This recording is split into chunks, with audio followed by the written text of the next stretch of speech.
नमस्कार, आप देख रहे हैं जी न्यूज़ पोर्टल और मैं राजेंद्र प्रसाद। आज हम बात करेंगे बेरोजगारी और बेरोजगारी के कारण जो युवा अवस्था है वो तनाव में है और इस तनाव से हम किस प्रकार निकले।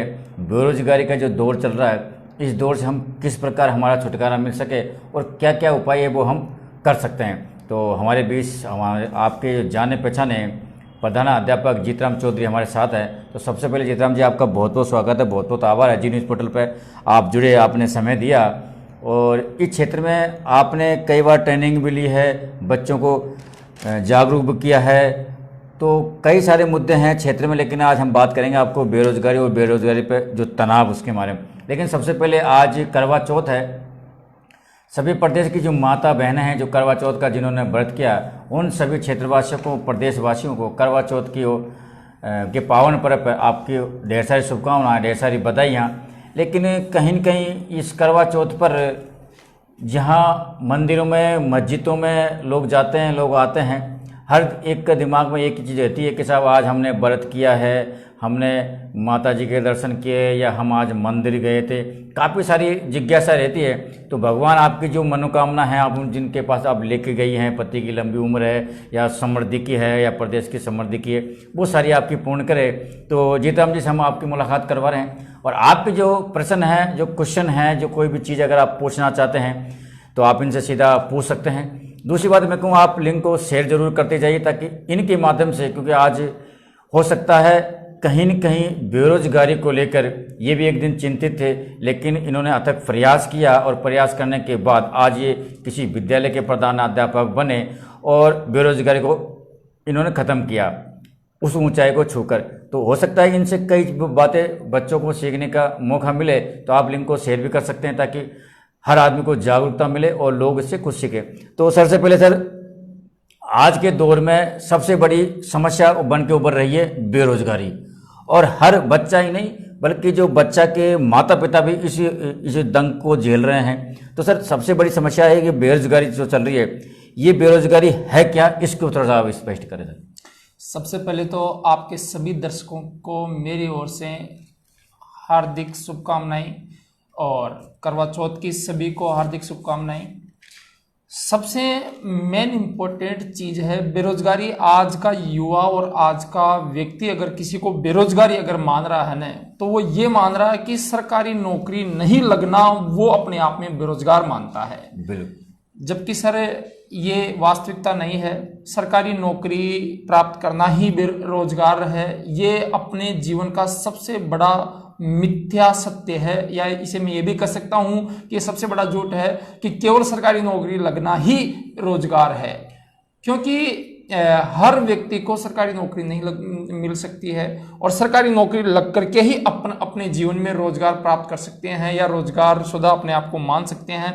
ऐसा सोचना बिल्कुल गलत है सर मेरी दृष्टि में। और वर्तमान में लोग इसी को बेरोजगारी मानते हैं कि नौकरी नहीं लगी मतलब मैं बेरोजगार हूँ।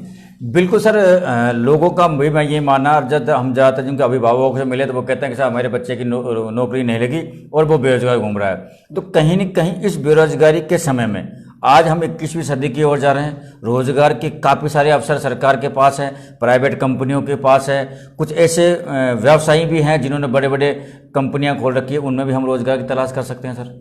बिल्कुल सर, मैं तो हमेशा बच्चों को इसी बात का पुरजोर तरीके से समर्थन किया है बच्चों के लिए कि अगर आपको गवर्नमेंट जॉब नहीं मिलती है तो आप इतने बढ़िया बढ़िया क्षेत्र हैं, प्राइवेट क्षेत्र, जिनमें आप लाखों रुपए, करोड़ों रुपए सालाना पैकेज जो है वो आप प्राप्त कर सकते हैं। मैं आपको बताऊं सर, हकीकत यह है कि कोई भी व्यक्ति अगर दिल से किसी भी कार्य को करता है ना, तो वो उस अपने जीवन में बहुत अच्छे मुकाम पर जा सकता है। अब सरकारी नौकरी में आपसे पूछता हूं, क्या सचिन तेंदुलकर कोई सरकारी नौकरी है क्या? या फिर मैं आपसे पूछूं कि मान लो बताओ नरेंद्र मोदी जी हम कोई सरकारी नौकरी है क्या? या सोनिया गांधी जी हो कोई सरकारी नौकरी है क्या? मतलब इन लोगों ने अपने अपने क्षेत्र में बड़े मुकाम हासिल किए हैं। इसके अलावा अगर मैं और भी बात करूं आपके सामने, तो जैसे अपने जयपुर है, जयपुर में एक चाय वाला है, चौधरी चाय वाला, तो वो पर डे की 10,000 रुपये की इनकम कमाता है। धंधा कोई भी छोटा या बड़ा नहीं होता, लेकिन अगर अपन उसको दिल से और लगन से और पूरी ईमानदारी से कार्य करते हैं ना, तो हम उस क्षेत्र में बेहतरीन प्रदर्शन कर सकते हैं और उस क्षेत्र में अपन बहुत ही अच्छी इनकम प्राप्त कर सकते हैं। जो गवर्नमेंट सैलरी तो एक फिक्स होती है, आप कल्पना कीजिए गवर्नमेंट सैलरी कितनी होती है, 45, 50, 55 हजार रुपये होती है, इसकी लिमिट है, इसके बाहर व्यक्ति कमा नहीं सकता। लेकिन प्राइवेट की कोई लिमिट ही नहीं है, कितने कमा लोगे आप, एक महीने के आप 5 लाख कमा लो, 10 लाख कमा लो, उसकी कोई लिमिट ही नहीं है। और वास्तविकता में इस संसार में पैसे वाले का मान सम्मान है, ये नहीं है कि सरकारी नौकरी वाले का मान सम्मान है, सरकारी नौकरी वालों से कहीं ज्यादा गुना ये सोच अपनी कि हमको नौकरी मिलेगी जब भी हमारा मान सम्मान होगा, कि जब भी हमारी गृहस्थी चल पाएगी, जब भी हम बेरोजगारी को हटा पाएंगे। ये सोच इसलिए है क्योंकि वर्तमान में वास्तविकता में समाज ऐसा ही मान रहा है। प्रत्येक समाज में ये धारणा है कि साहब सरकारी नौकरी जो है वही व्यक्ति मान सम्मानित है और सभी लोग ऐसा ही कर रहे हैं, इसलिए बच्चे दबाव में है। और इसी दबाव की वजह से अनेक बच्चों ने अपनी जान जो है वो खो दी है। कई सारों ने भी रिट का एग्जाम था, रिट के एग्जाम के बाद में आत्महत्या की है। कम से कम भी 20 बच्चों ने लगभग लगातार अनेक विभिन्न न्यूज़पेपरों के माध्यम से मैंने स्वयं ने देखा है कि कम से कम 20 बच्चों ने सुसाइड किए कि उनका पेपर अच्छा नहीं गया। तो मैं हमेशा बच्चों से इस बात को पुरजोर तरीके से कह रहा हूं कि तुम नौकरी नहीं लग रहे तो इसका मतलब ये नहीं है कि तुम्हारा जीवन ही अंत हो गया है। तुम बहुत अच्छे प्रकार से दूसरे क्षेत्र में अपने जीवन को यापन कर सकते हो और नौकरी वाले जो होते हैं ना उनसे 4 गुना 5 गुना पर मंथली आप पैसे कमा सकते हो और समाज में पद प्रतिष्ठा प्राप्त कर सकते हो। हमेशा मैंने कहा कहीं सर ऐसा भी है कि जो अभिभावक हैं बच्चों के वो भी एक ही बात को सोचता है कि तू नौकरी लग, तू नौकरी लग, तू नौकरी लग, और उस बच्चे के ऊपर एक मानसिक दबाव है जो बनता नजर आता है। बिल्कुल सर, शुरुआत में सबकी यही सोच होती है कि सरकारी नौकरी लगे मेरा बेटा, सरकारी नौकरी लगे मेरा बेटा। लेकिन कुछ बच्चे ऐसे होते हैं जो इस दबाव से दूर जाकर के एक नया क्षेत्र चुन लेते हैं और उस नए क्षेत्र में एक बड़े मुकाम को हासिल कर लेते हैं। और बड़े मुकाम को हासिल करने के बाद में उनके जो घर वाले होते हैं ना वो भी उनसे खुश हो जाते हैं। शुरुआत में विरोध जरूर होता है, जैसे मान लीजिए कि कोई बच्चा डांस करता है, अब उसके घर वाले कह रहे हैं कि नहीं तू RS बन, IAS बन, हम तेरे को नौकरी लगवाना चाहते हैं, और उसके जो खुद की जो रुचि है वो डांस करने में है, वो बच्चा पढ़ने में बिल्कुल भी ध्यान नहीं देता और डांस की प्रैक्टिस करता है, डांस की क्लासेस ज्वाइन करता है। मैं आपको यकीनन ईमानदारी से कहता हूं कि अभी तो उसके माँ बाप उसका विरोध करेंगे, एक समय ऐसा आ जाएगा कि जिस दिन वो लड़का बड़े स्टेज पर पहुंच जाएगा और अच्छी इनकम प्राप्त कर लेगा, अच्छा मान सम्मान क्षेत्र का नाम कर देगा, वही माँ बाप कहेंगे कि वास्तविकता में हम बहुत खुश हैं। तो कुल मिलाकर जो बेरोजगारी है वो एक नौकरी से ही खत्म नहीं हो सकती। काफ़ी सारे ऐसे साधन हैं, काफ़ी सारे ऐसे बिजनेस है जिनसे भी बेरोजगारी खत्म हो सकती है। बिल्कुल हो सकती है सर, बिल्कुल। आप किसी भी क्षेत्र में ले लो, आप कोई भी क्षेत्र हो, अगर आप उस क्षेत्र में दिल से काम करते हैं ना तो मैं कहता हूं कि आप अपने जीवन में कभी दुखी नहीं रह सकते। चाहे आपके पत्रकारिता का क्षेत्र हो, चाहे जैसे कोई गवर्नमेंट टीचर नहीं बना तो प्राइवेट टीचरों की सैलरी में आपको बताऊं मेरे को क्या मिलता है, 50-55 हजार रुपये महीने के मिलते हैं। इसके अलावा मेरे ऐसे मित्र हैं जो जयपुर में प्रेजेंट टाइम में पढ़ा रहे हैं, उनकी पढ़ाने की बहुत जबरदस्त पकड़ है, तो आज उनके कम से कम भी 2.5 लाख रुपए 3-3 लाख रुपए महीने के कमाते हैं वो लोग, और अच्छी इनकम है उनकी। तो गवर्नमेंट जॉब से ही बेरोजगारी खत्म होती है, ये तो सोचना बिल्कुल ही गलत है। इसी गलत जानकारी को हम ये चाहते हैं कि लोगों के मन से निकलनी चाहिए ये वाली जानकारी, और बच्चों को दबाव मत बनाओ। वो जिस क्षेत्र में जो कुछ अच्छा करना चाह रहे हैं उनको करने दीजिए आप, ऐसा मेरा मानना है। तो सर बच्चों को ऊपर भी प्रेशर है, उस प्रेशर को कम करने के लिए बच्चे क्या करें और किन चीज़ों का उपयोग करें ताकि उनका जो प्रेशर है वो कम हो? सबसे पहले तो प्रत्येक व्यक्ति में कोई ना कोई क्वालिटी होती है, कोई ना कोई गुण होता है, उस गुण को पहचानना पड़ेगा स्वयं को। मेरे अंदर कई बार क्या होता है, जैसे हनुमान जी थे तो उनको इस बात का पता नहीं था कि मेरे में इतनी खतरनाक शक्ति है कि मैं इस समुद्र को लांग करके जा सकता हूं। जामवंत जी ने उनको बताया हनुमान जी को कि साहब आप में वो शक्ति है हनुमान जी कि आप इस समुद्र को लांग करके लंका की ओर छलांग लगा सकते हैं, इतनी शक्ति आप में। तो कई बार खुद स्टूडेंट को पता नहीं रहता कि उसमें क्या गुण है, किस क्षेत्र में वो अपने आप को आगे बढ़ा सकता है। तो कई बार दूसरा व्यक्ति भी कह देता है कि यार तू बहुत अच्छा बोलता है, तू स्पीच देने वाला व्यक्ति बन सकता है या मंच संचालन वाला व्यक्ति बन सकता है, तो सबसे पहले खुद को पहचानना जरूरी है, अपना क्षेत्र पहचानना जरूरी है कि मैं किस चीज के लिए बना हुआ हूं, और उस चीज में अपना जो करियर है उसको ढूंढना चाहिए, और आप निश्चित रूप से उस क्षेत्र में आगे बढ़ेंगे और आपका दबाव अपने आप कम होगा। कई बार अपन घर वालों की इच्छा के लिए वो कार्य करते हैं, उस क्षेत्र में जाते हैं जो अपना क्षेत्र नहीं है, तो अपन वहां काम तो करेंगे लेकिन कभी खुश होकर के काम नहीं करेंगे, तो वो एक रोजगार होते हुए भी मानसिक तनाव है। लेकिन मैं ये चाहता हूं कि आप उस क्षेत्र को चुने जिस क्षेत्र में जाने से आपका दिल खुश होता है, भले वहां पर आपको 10,000 कम मिलते हो, लेकिन मुझे ये पता है कि आप वहां खुश होकर के एक अच्छे मुकाम को हासिल कर लेंगे। वही आपका बेरोजगारी कम होना है और वही आपका तनाव कम होना है सर।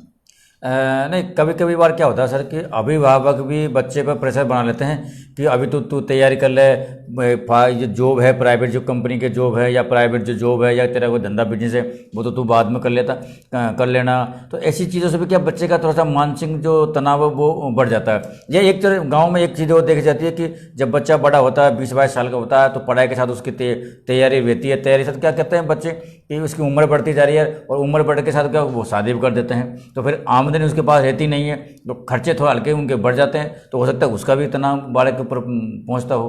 बिल्कुल होता है सर, और इसका कारण होता है एक मानसिक तनाव, ये इसी वजह से बच्चों में बढ़ रहा है। इसका एक रीजन है, सबसे बड़ा रीजन क्या है? पहले बात तो बच्चे को अपन देखते हैं, अब मेरे घर में है, मेरा एक छोटा भाई है, मेरा एक भांजा है, मेरी बहन है, मान लो मुझे लगा कि इसका पढ़ने में मन नहीं है तो उसको नहीं पढ़ाना चाहिए। क्यों? क्योंकि आज मैं उसको 17 साल की उम्र में ये देख लिया कि मेरे भांजे का मन जो है वो पढ़ाई में नहीं है, तो मैं क्या करूंगा, उसको जबरदस्ती पढ़वाऊंगा। आज वो 18 साल की उम्र में मैं उसको कर रहा हूं तैयारी कर, 19-20 वो 40 साल तक की उम्र तक तैयारी उसको जबरदस्ती करवाते रहेंगे हम, और वो नौकरी नहीं लगेगा। अब कितने साल बर्बाद कर दिए उसके? मैंने 22 साल बर्बाद कर दिए, 18 से लेकर के 40 तक मैंने टोटल 22 साल उसकी जिंदगी खत्म कर दिए, और वो बंदा फिर भी नौकरी नहीं लगा। क्यों? क्योंकि उसकी इच्छा ही नहीं थी मैं सरकारी नौकरी लगूं, या उसका मन नहीं था मैं सरकारी नौकरी लगूं। लेकिन हाँ, वो खुद ये चाहता था कि मैं खेती बहुत अच्छी कर सकता हूं, मैं कपड़े की दुकान बहुत गजब तरीके से चला सकता हूं। अगर मैं उसको 18 साल की उम्र में ही अगर उस क्षेत्र में अगर घुसा देता तो वो 22 साल में अगर साल के 1 लाख रुपए भी कमाता तो 22 साल में 22 लाख की बचत होती। वो बचत 22 लाख तो गई जो गई, 22 साल में उसको पढ़ाने के लिए 22 लाख रुपए खर्च करवाएंगे, यानी 44 लाख रुपए का नुकसान। और 40 साल की उम्र में वो इतना मानसिक तनाव में आ जाएगा कि मैं अब नौकरी भी लगूं तो 20 साल की लगेगी उसकी, तो कुछ कर नहीं पाएगा लाइफ में।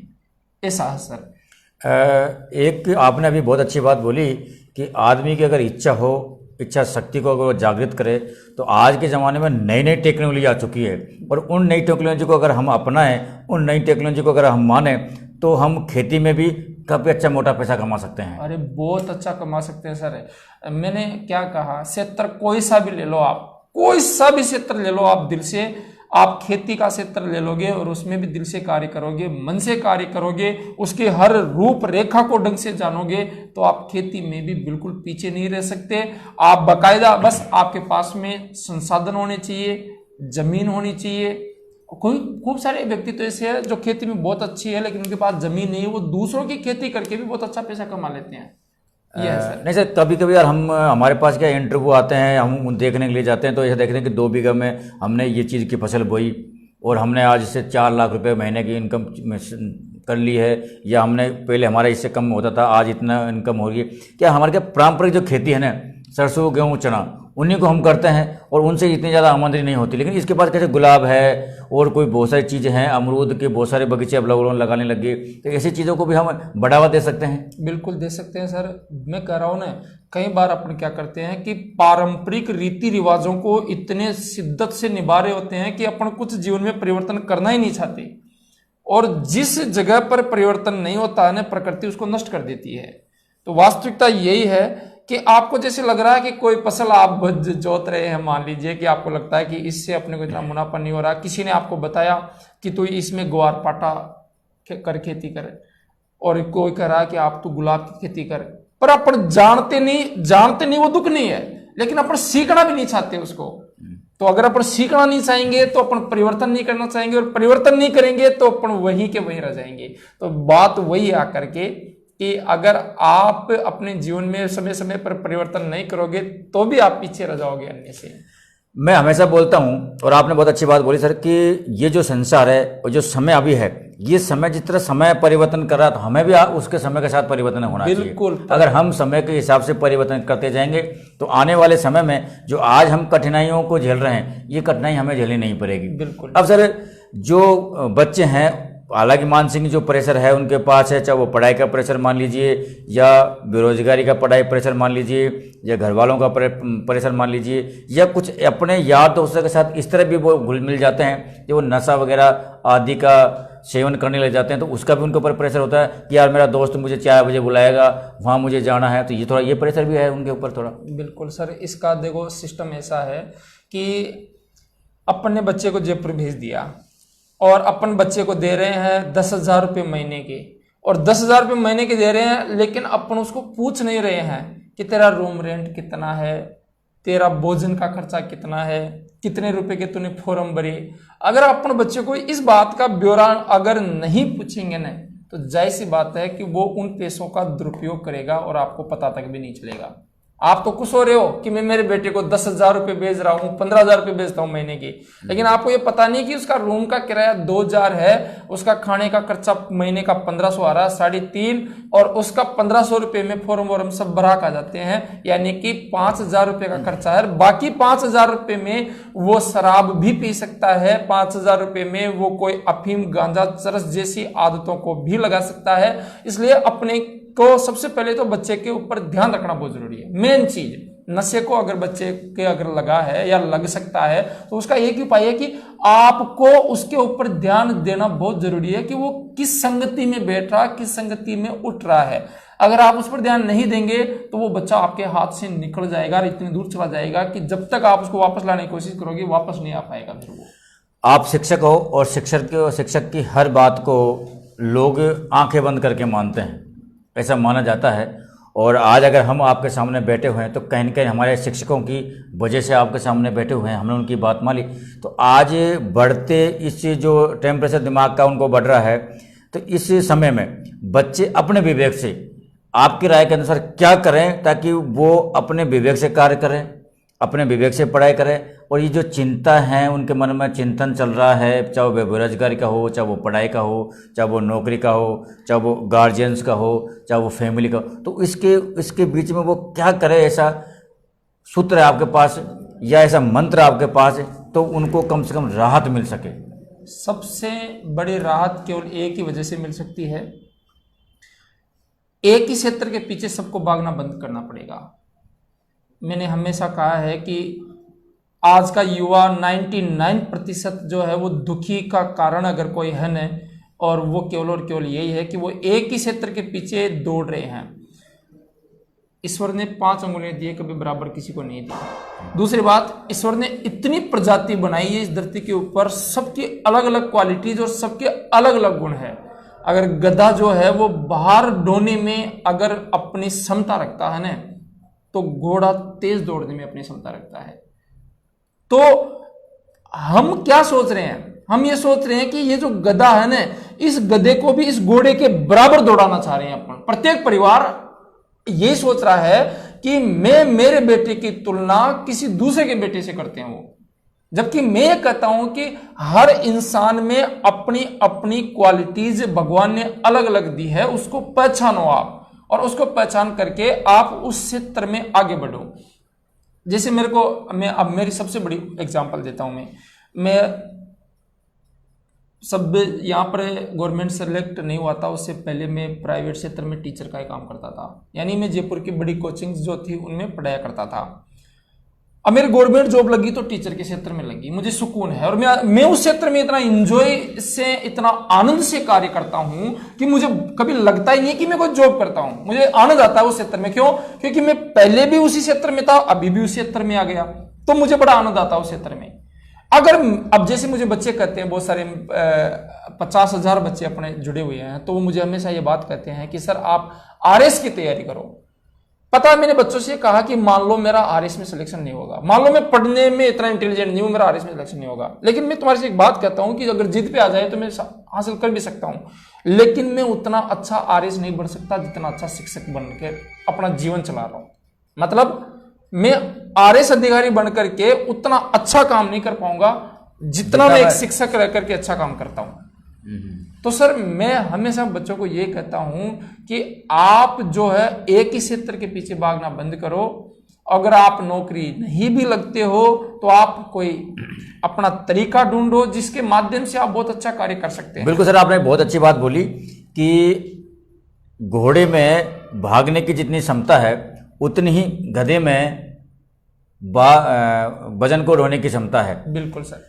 आदमी क्या करता है कि कोई भी धंधा होता है, कोई भी बिजनेस होता है, कोई भी व्यापार होता है, उन व्यापार और बिजनेस को छोटा हल्का समझता है। बिल्कुल। अगर आप चाहें तो जीवन में रेडियोग्राफर बन सकते हैं, आप चाहे तो बैंड मास्टर बन सकते हैं, आप चाहे तो राजमिस्त्री बन सकते हैं, आप चाहे तो कुशल कारीगर बन सकते हैं। क्योंकि अगर आपकी लगन है तो कई सारे जैसे क्षेत्र हैं उन क्षेत्रों में आप जाकर अपनी उसके हिसाब से, बुद्धि के हिसाब से या अपनी टेक्नोलॉजी के हिसाब से जाकर अपना समाज, देश और गांव का नाम रोशन कर सकते हो। बहुत अच्छा रोशन कर सकते हैं सर।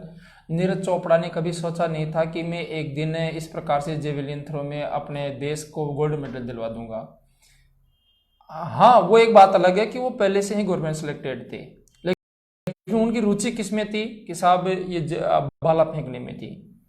वो वहां आर्मी के ऑफिसर थे, लेकिन अगर इसके बाद में भी उन्होंने अपनी जो रुचि थी उसको जारी रखा। अगर वो उस रुचि के अनुसार काम नहीं करते, इंडियन आर्मी में जाकर के ये सोच लेते कि बस मेरा तो हो गया, जीवन का सब कुछ मिल गया मुझे, लेकिन उनकी क्या इच्छा थी कि मेरे को आनंद आता है भाला फेंकने में।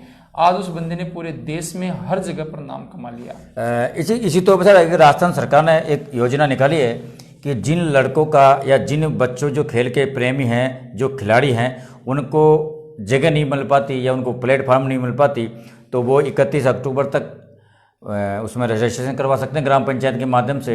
और खेल का रजिस्ट्रेशन करवाने के बाद उसमें वो अपनी जो प्रतिभा उसको दिखा सकते हैं। तो भारत सरकार ने भी कहीं ना कहीं बच्चों की जो चीज़ हैं उनको जब देखना शुरू कर लिया कि उनका भी ये लक्ष्य है कि गाँव से जिस प्रकार हमारा नीरज चोपड़ा निकल सकता है, सुदर्शन सिंह वो गुजर निकल सकता है, तो कई हमारे जो युवा हैं वो खिलाड़ी के क्षेत्र में भी देश का नाम रोशन कर सकता है। बिल्कुल। तो ऐसी भी जगह हमारी कई जगह जो लोग हैं, हमारे जो बच्चे हैं, वो 31 अक्टूबर तक अपना जो रजिस्ट्रेशन वो करवा सकते हैं। तो सर इसमें भी कुछ हो सकता है बच्चों के साथ? बिल्कुल सर। देखो वो कहते हैं कि पूत के जो पैर होते हैं वो पालने में दिख जाते हैं सर। अब वास्तविकता ये है कि जैसे ग्रामीण ओलंपिक का फॉर्म भरा जा रहा है 31 अक्टूबर तक, अभी बच्चों का फॉर्म भरा जा रहा है। आज इन बच्चों में कुछ बच्चे ऐसे होंगे जो वास्तविकता में क्वालिटी रखते हैं। अब जो क्वालिटी रखते हैं ना वो बच्चे वो नजर में आ जाएंगे सरकार के।